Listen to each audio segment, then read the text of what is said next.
ये तो गेम खेल रहे हैं मोदी जी। उनको भी पता था कि अब हमारे पास कोई जनाधार नहीं है वोट मांगने का। अब देखिए मीडिया वाले जो हैं, मीडिया वाले इतने जो है कि बीजेपी का बिकाऊ है। आज तो पेट्रोल डीजल, सुनो, पेट्रोल डीजल थोड़ा कम हो गया, पूरा छा गए हर एक पेट्रोल पर। जब सीएनजी या पेट्रोल का रेट थोड़ा बहुत बढ़ता है तो क्यों नहीं दौड़ते हैं इतना, क्यों इतना नहीं टीवी में छाते हैं, क्यों नहीं दिखाते हैं? आज जो है जितना बहुत खिलाए हुए हैं कि पेट्रोल सस्ता हो गया, डीजल सस्ता हो गया, तो सीएनजी जब बढ़ता है तो फिर नहीं दिखाते हैं। नमस्कार, मेरा नाम नरेश कुमार और आप देख रहे हैं सीएबी न्यूज़ दिल्ली। उनकी सरकार, ये ड्राइवर पार्टी सरकार आएगी तो ये फ्री वाला फंडा बिल्कुल भी नहीं देगी, लेकिन फ्री वाले फंडे से तो काफ़ी लोग यहाँ पर खुश हैं। फिर आप कैसे करेंगे? तो फ्री वाला फंडे से लोग खुश हैं। फ्री जो है केजरीवाल जी के अपने घर से दे रहे हैं। राइट, ये भी नहीं है। जनता से के पॉकेट से वसूल रहे हैं। मान लीजिए कि हम लोग तो ड्राइवर ओला उबर जो है कस्टमर को जो डिस्काउंट देता है तो क्या अपने घर से देता है ओला उबर वाले? है उसके पास इतना पैसा?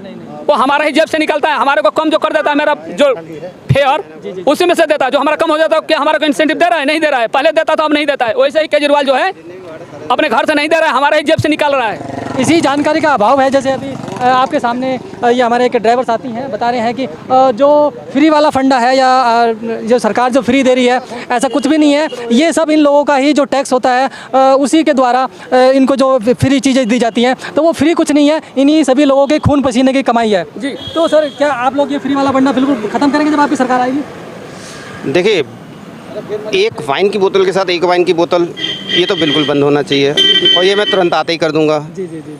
अगर आपको करना है तो आप एक आटे की बोरी के साथ एक आटे की बोरी फ्री कीजिए। जी जी जी। बच्चों की पढ़ाई फ्री कीजिए। जितने पीने वाले हैं बोलो तो आपसे नाराज़ हो जाएंगे फिर।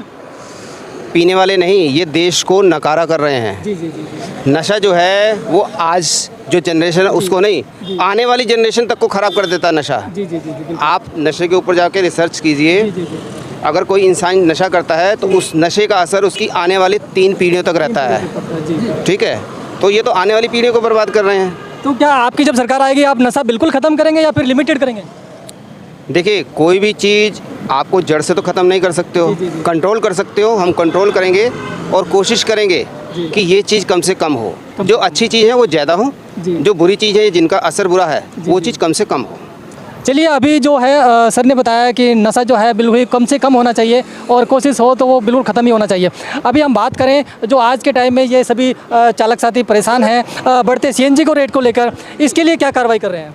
अगर ये हमारी सरकार आती है तो हम अपने जितने भी ड्राइवर भाई है, चाहे स्कूटर चलाने वाला हो, चाहे वो ऑटो चलाने वाला हो, चाहे टैक्सी चलाने वाला हो, चाहे वो बस चलाने वाला हो, हम उनको पूरी की पूरी उनकी घर की फैसिलिटी से लेकर उनकी कमाई तक की सारी जिम्मेवारी हम लेंगे। जैसे कि मसलन अब ऑटो को गाड़ियों के स्टैंड मिलने चाहिए, ऑटो का रेट ठीक होना चाहिए, ऑटो को जहाँ ये काम करवाते हैं उनका रिजनेबल मार्केट होनी चाहिए, साफ़ सुथरी मार्केट होनी चाहिए और रिजनेबल रेट पे काम होना चाहिए। ये नहीं है कि कहीं भी गाड़ी खड़ी हो, ख़राब हो जाती है तो उसको लाने ले जाने की सुविधा के लिए भी हम उसके फैसिलिटी करेंगे। ये जनसेवा ड्राइवर पार्टी है, ड्राइवरों के लिए ही है। और ये अगर ड्राइवरों के हक में नहीं करेगी तो फिर किस बात की ड्राइवर पार्टी हुई? हम ये उतरेंगे, ड्राइवरों के हक के लिए उतरेंगे, चाहे कोई भी ड्राइवर हो। नहीं तो खाली ड्राइवर के से काम नहीं चलेगा ना, आपको तो पूरी जनता को देखना पड़ेगा। सर, जनता को तो देखेंगे। जब हम ड्राइवर पार्टी के लिए कह कर आए हैं तो हम पहले तो ड्राइवरों के लिए करेंगे ना सर। ड्राइवरों के लिए चलेगा तो उसका, अगर ड्राइवर खुश होगा तो उसका परिवार खुश होगा। जी जी जी। तो अभी भी तो परिवहन मतलब कि पूरा डिपार्टमेंट है, परिवहन मंत्री हैं, सरकार है, तो सभी ड्राइवरों के लिए है, उनका क्या हो रहा है? वो कुछ कर नहीं रहे क्या? सर, ये हमारे जो महकमे है ना, ये बटेंगे उनमें। एक जो क्या ज़रूरत है नई सरकार लाने की या नई पार्टी बनाने की, क्योंकि वही अभी डिपार्टमेंट वहाँ पर है, मौजूद है, ट्रांसपोर्ट डिपार्टमेंट है, ट्रांसपोर्ट मंत्री है, पूरा तो सब कुछ है। मेरी बात सुनिए, किसी भी ड्राइवरों को आज इन ड्राइवरों को पूछो कि आज इनका ड्राइवरों का रेट तो बढ़ा दिया इन्होंने, रेट बढ़ा दिया, लेकिन सवारियाँ तो नहीं है। अब जो रेट बढ़ाया है ओला उबर में उससे कम में चल रहे हैं। अब वो इनको नहीं, इनके में नहीं जाना चाहते, वो कहते हैं हमें ओला उबर हमें ओला उबर मिल रही है। क्योंकि ओला उबर अगर 6-7 रुपये में उनको गाड़ी प्रोवाइड करा रही है, ऑटो का किराया फिर अगर ज़्यादा है तो वो क्यों जाएंगे ऑटो में? यही तो प्रॉब्लम है। सबसे मेन बात तो है कि एक लिमिटेशन होनी चाहिए।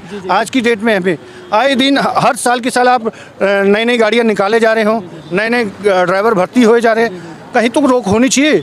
अभी आपने बैटरी रिक्शा जब आए थे तो उसी समय इनकी कंट्रोल हो जाना चाहिए। आज की डेट में बैटरी रिक्शा भी एक सरदर्द बन गया है। स्टार्टिंग में तो बैटरी रिक्शा का कोई कंट्रोल ही नहीं था, बिना नंबर के वो धड़ाधड़ चल रहे थे। नहीं, कंट्रोल नहीं था, लेकिन अब आए दिन हर जगह देख लो, कहीं से भी कितने भी आप रिक्शे रजिस्ट्रेशन कर लो, गवर्नमेंट को तो पैसा चाहिए।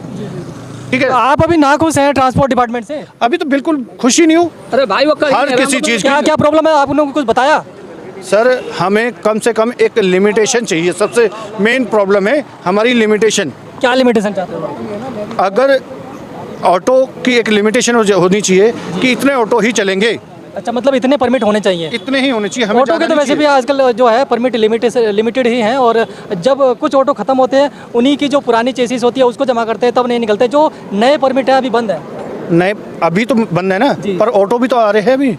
ऑटो वही आ रहे हैं अभी, जैसे कोई जो पुराना ऑटो है वो 15 साल पुराना हो गया, डैमेज हो गया पूरा, उसके पुरानी चेसिस के जो पेपर है वो लगा के तब नया निकल रहा है। अभी नया जो परमिट है वो अभी नहीं इशू हो रहा है। नहीं, ये अगर नहीं हो रहे तो बेटर है, बहुत बढ़िया है। पर उसकी जगह पे आपको देखो इलेक्ट्रॉनिक गाड़ियाँ ले आए।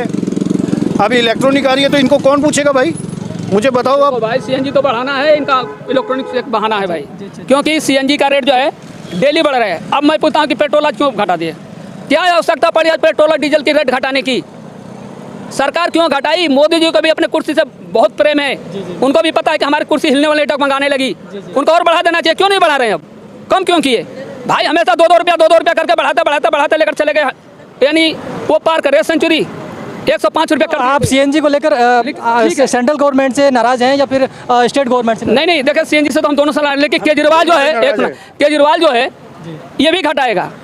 देखना 1 हफ्ते के अंदर ये भी सीएनजी का रेट कम करेगा। नहीं करेगा तो सरकार जाएगी, क्योंकि जिस तरह से मोदी डगमगा गए थे ना, अब ये भी डगमगाएंगे, क्योंकि सीएनजी को बढ़ाकर कहाँ तक ले जाएंगे? कहाँ तक ले जाएंगे? मोदी जी को भी पता हो गया था कि यार अब हम बढ़ाएंगे तो अब हमारे पास कोई तो अस्तित्व। जिस तरीके से अभी गैस के रेट जो घरों में गैस आती है उसके गैस के रेट घटे हैं, पेट्रोल के रेट घटे हैं। बताया तो उज्ज्वल जो योजना वाला है उसका घटा है, जनरल लोगों का नहीं घटा है। जो सबका नहीं घटा है? ना, उज्ज्वल वाला जो मोदी जी फ्री वाला दिए हैं उसके लिए, और बाकी लोगों को थोड़े देंगे। ये तो गेम खेल रहे हैं मोदी जी। उनको भी पता था कि अब हमारे पास कोई जनाधार नहीं है वोट मांगने का। अब देखिए मीडिया वाले जो हैं, मीडिया वाले इतने जो है कि बीजेपी का बिकाऊ है। आज तो पेट्रोल डीजल, सुनो, पेट्रोल डीजल थोड़ा कम हो गया, पूरा छा गए हर एक पेट्रोल पर। जब सीएनजी या पेट्रोल का रेट थोड़ा बहुत बढ़ता है तो क्यों नहीं दौड़ते हैं इतना? क्यों इतना नहीं टीवी में छाते हैं, क्यों नहीं दिखाते हैं? आज जो है जितना बौखलाए हुए हैं कि पेट्रोल सस्ता हो गया, डीजल सस्ता हो गया, तो सीएनजी जब बढ़ता है तो फिर नहीं दिखाते हैं। बस 2 रुपया, हाँ तो 2 रुपया बढ़ गया। भाई मोदी जी तो पूरे वर्ल्ड में छा गए हैं, और आज के टाइम पे अगर गिनती होती तो वर्ल्ड के जो नंबर 1 वो होते हैं प्राइम मिनिस्टर्स, उनकी लिस्ट में इनका 4था-5वां नंबर आ रहा है। फिर भी आप मोदी जी से नाराज हैं? जब हमारे को कोई फायदा नहीं हो तो हम तो करेंगे ना, 5वां लिस्ट में आ जाए तो कुछ भी आ जाए, लेकिन हमारी जनता के लिए क्या कर रहे हैं वो? मोदी जी ने इतने बड़े बड़े काम कर दिए आपके भारत देश में, इंडिया में, जो पिछले 70 साल से कोई सरकारें नहीं कर पाई। 70 साल से तो लड़ाई भी नहीं लगाए थे ना हिंदू मुस्लिम में। आप देखो ना हर जगह मस्जिदों में मंदिरों वाला भगवान निकलने लगे। नहीं, वो तो लोगों का कहना है कि आप सबूत देख सकते हो। अगर जहाँ पर अगर बात करें, आप न्यूज़ में शायद देख रहे होंगे कि मस्जिद के अंदर मंदिर मिल